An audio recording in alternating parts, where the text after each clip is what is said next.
When I found out I was pregnant, I said I wasn't going to use any more drugs because I didn't want her to be addicted, or the baby to be addicted. At the time, I didn't know it was going to be a girl. But that's like saying you'll never eat anything again or breathe air again, because it's not that easy. I would go as long as I could and not use. And then, I don't know, just the everyday pressures of life would get to me, and I'd run and get a blow, any excuse, and I'd go and get a blow and do it. Well, I remember him giving her some stuff, and she was sticking it in her arm. Did you see that? He gave her something, and they both went in the other room. That's when she stuck it in, because when she came out, and she didn't feel too good. She looked druggy and stuff. Did you ask her what she did? No, because I just didn't really want to know. But see, later on I did find out what she was doing, sticking that stuff in her. Do you know what that stuff is? Drugs. Some kind of drugs. I don't know what kind, though. They're called trick babies, babies born to hookers and fathered by faceless Johns. They're throwaway kids who are tortured at the wrath of their sick and addicted mothers. They're babies who become junkies before they're able to take their first breath.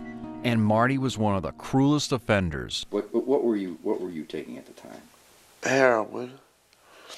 When she was born, I was taking heroin every day, 2 or 3 times a day. Oh, man. Probably any kind of pill I could get my hands on. Martie had no idea who the father was. Perhaps it was that crazy salesman who tried to kill her back at the motel. The timing seems to be right. Wild rumors even circulated around town that the kid might be mine. Now, as crazy as it might sound, I kind of wish the rumors were true, because that way I could legally rescue the child and give it a solid chance at life. There was nothing I could do to make the ugly situation any better.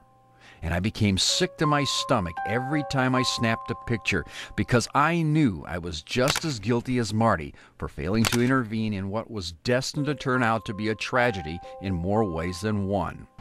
For example, remember Peggy?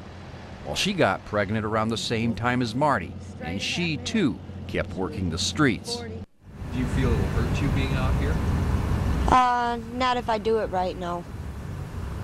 Because you can really have intercourse right up until your last month. Oh, really? So, yeah, so it shouldn't affect the baby in a way. She had no idea at the time of this interview that the baby inside her was already dead. And 5 months later, more tragedy would strike. Yeah, let me show you something. Oh, God, that's Peggy? She got beat to death by two brothers. Two brothers picked her up and they argued over the price. She started arguing with them over the price. They wanted 2 for 1 price. She said no, and they beat her to death in her driveway. Oh, God.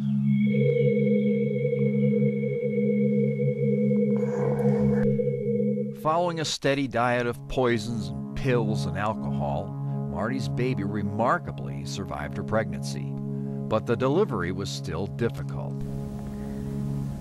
I had an emergency cesarean, and they couldn't find a vein as usual.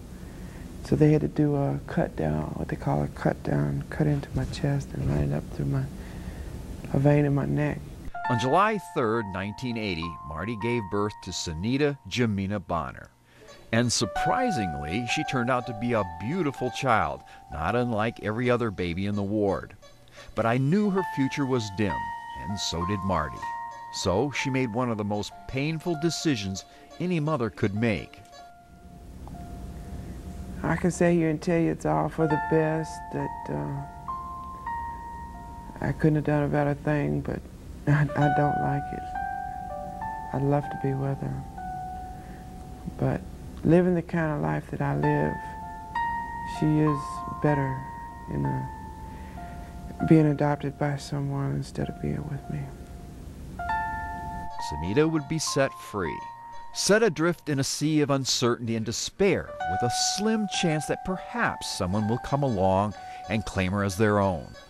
Godspeed to this brave and lonesome little traveler, and my prayers will always be with you.